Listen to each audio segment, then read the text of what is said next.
Hey everybody! Today I'd love to talk to you about my first ever loom knit sweater. I'm pretty happy with it. And I was able to make it with just these knitting looms. I didn't need to go out and buy a really large loom for it. The body of this sweater was created by making panels from one side to the other, and then you'd make your next panel, and then the next one, and then so on. And then you would do the same for the back. And then for the sleeves, I just knit them in the round. Anyways, I hope you find this video helpful. It's not a tutorial though. This is a very improvised and imperfect creation. This is more just to tell you about my process along the way and what I liked and what I didn't like. And hopefully from there, you can make your own sweater. Thanks so much for watching Ms. Yarn. If you haven't subscribed yet, please click subscribe so you don't miss out on any of my easy to follow loom knitting tutorials. So about the sweater, I had felt really daunted at the beginning by the idea of making a whole sweater. But I just jumped in and I let myself try things out while being patient and open-minded.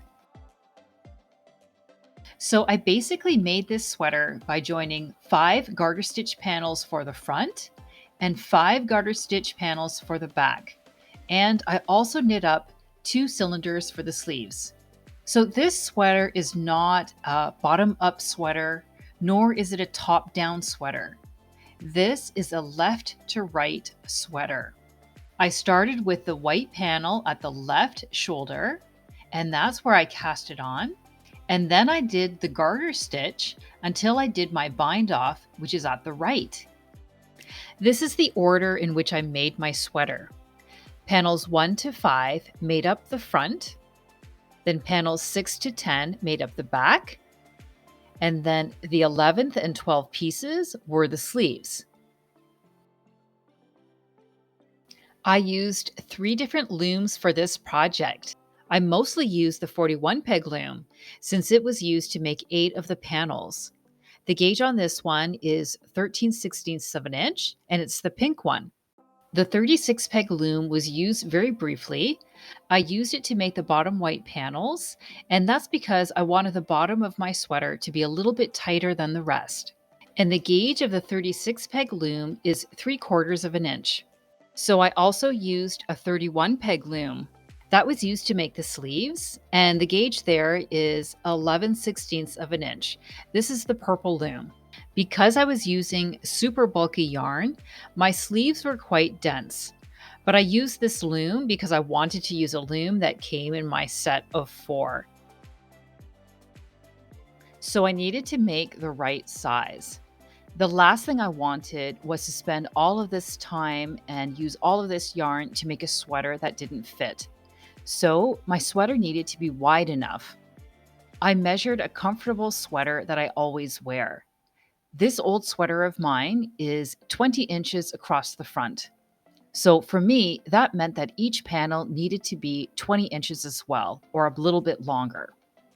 By making swatches and doing some math, I figured out that 96 rows would get me the 20 inches. This was an important measurement that I didn't want to mess up. The 96 rows and the 20 inches impacted how loose my sweater would be, and those numbers were also important to getting my neckline right in the middle. I didn't want a neckline that was off to one side.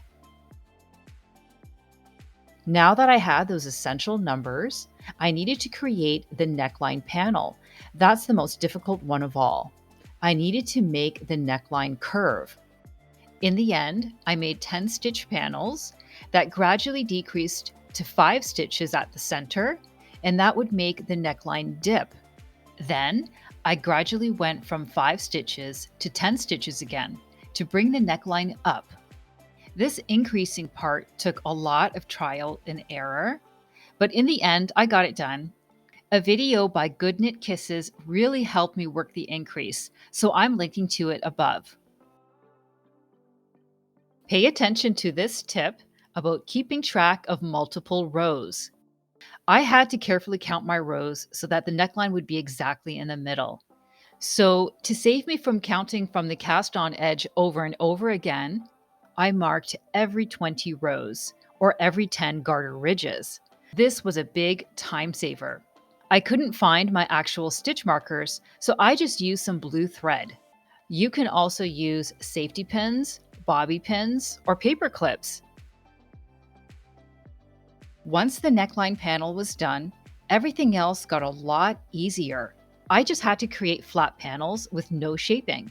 My next panel was the pink one, and I was able to create this panel while joining it to my first panel at the same time. I used a joining technique that I demonstrated in my last video, so I'm linking to it above. About the sleeves, I knit them in the round because it was straightforward and quite fast. But for my second sweater, I'm going to do more advanced sleeves. Next time, I'm going to knit flat panels that are wider at the shoulder and more narrow at the wrist. Since I used a 31 peg loom with a gauge that was just too small for this yarn, my sleeves were too dense and too heavy, and of course, too wide at the wrist. But do you want to know what I really loved about these sleeves? These two little stripes.